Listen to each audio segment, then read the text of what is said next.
because this was one of the most interesting, entertaining, and revealing videos I've seen about Fauci in a while. Let's take a look, and then I'd love your thoughts on it. Here we go. People in America are not settled with the information that's been given to us right now. So I'm not going to be lining up taking a shot or a vaccination for something that wasn't clear in the first place. And then you all create a shot in miraculous time. It takes years to create vaccination. Well, it used to take years. Okay, it used to. You know how many years were invested in this approach? About 20 years of science to get us to be able to do it. 20 years is not enough. And 9 months is definitely not enough for nobody to be taking no vaccination that you all came up with. The only reason I'm talking to you right now, as close as we are, is that I've been vaccinated. Right. But if it allows thousands of people like you don't get vaccinated, you're going to let this virus continue to percolate in this country and in this world. Something like the common flu then, right? And it's much more serious than the flu. Well, the flu kills a lot of people annually too. You know how many people died of the flu the last year? I mean, not this year, virtually none, but the previous year, about 20 to 30,000. You know how many people have died from COVID-19 in the United States? 600,000 Americans. Well, the number that you all giving that died, that's once again, that's you all's number. You gonna pass? Yeah, definitely. Because when you start talking about paying people to get vaccinated, when you start talking about incentivizing things to get people vaccinated, there's something else going on with that. Something else going on. It is something going on with something it. else. You're right. But I'm glad millions of people like me and most everybody here didn't get an. You know what their incentive was? Protecting their health and protecting the city. But I won't keep you anymore. It's okay, because my incentive, y'all campaign is about fear. It's about inciting fear in people. You all attack people with fear. That's what this pandemic is. It's a fear. It's fear, this pandemic. That's all it is.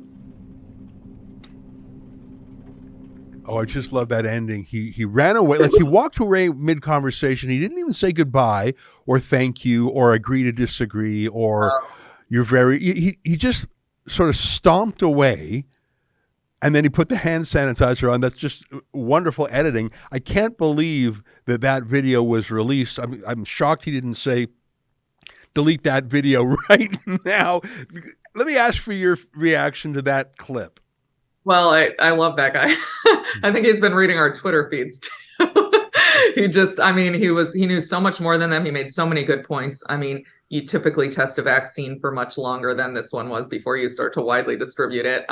It's the pandemic of fear. He was so much more knowledgeable, had so much more common sense than those two. And it showed. Bowser and Fauci both treated him with contempt. And the things that they were saying were anti-science. You know, she's saying the only reason I'm going to talk to you now is because I'm vaccinated, you know, as though he's just a disease vector. Well, first of all, he had no symptoms, so unlikely to spread it. They're outside, unlikely to spread it. And the vaccine also doesn't protect you from getting it. So that doesn't actually make any sense. So I don't know. It was just a very telling clip. Oh, there was. And even his comment, I think you heard him say, why do you have to incentivize people to take such a miracle drug? I thought that was a clever point, very succinctly said. And even just challenging the authority of this, I am science. Oh, well, that's your data. Remember when they were arguing numbers and the fella said, no, that's your numbers. Right. Showed an inherent skepticism.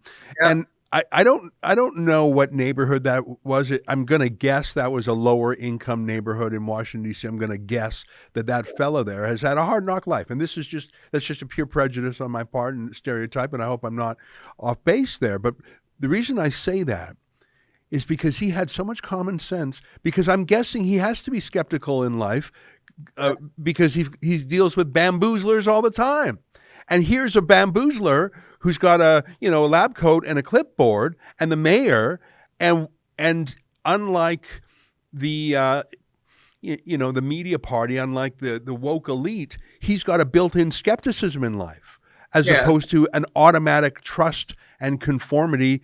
This is the new thing. Everyone's going along with this. I will obediently accept this. I think that gentleman had a natural skepticism that, as Orwell said, it's the proles who will save us. And that ordinary working class man had more common sense in those 2 minutes than and better questions, succinctly put. And he wasn't rude, was he?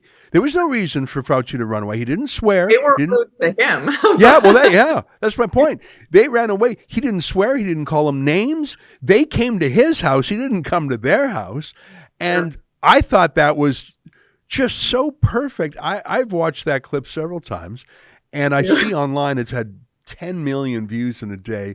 That just made me feel good. That gave me hope for America, really. I know that sounds a little bit much, but that gave me hope that people like that are out there. Janine, great to see you again. Thanks for your for making time for us, and thanks for your great work fighting for freedom and standing up for the First Amendment in America. Hopefully some of that will splash over to us up here in Canada. Thank you so much, Ezra. That was an excerpt from the Ezra Levant Show. I'm Ezra Levant. Every weekday, I do a monologue about the topic of the day. Then I interview a fascinating guest either in studio or via Skype. And then I read your mail, whether it's fan mail or hate mail, which is sometimes even more interesting. This is on our premium service, though, called Rebel News Plus. Go to rebelnewsplus.com. It's $8 a month or less if you buy a whole year in advance. You get my show every weeknight, plus Sheila Gunn Reid's show every week. It's called The Gun Show. It's pretty amazing. You know, we rely on you because we do not take a dime from the government. In Canada, that makes us almost unique.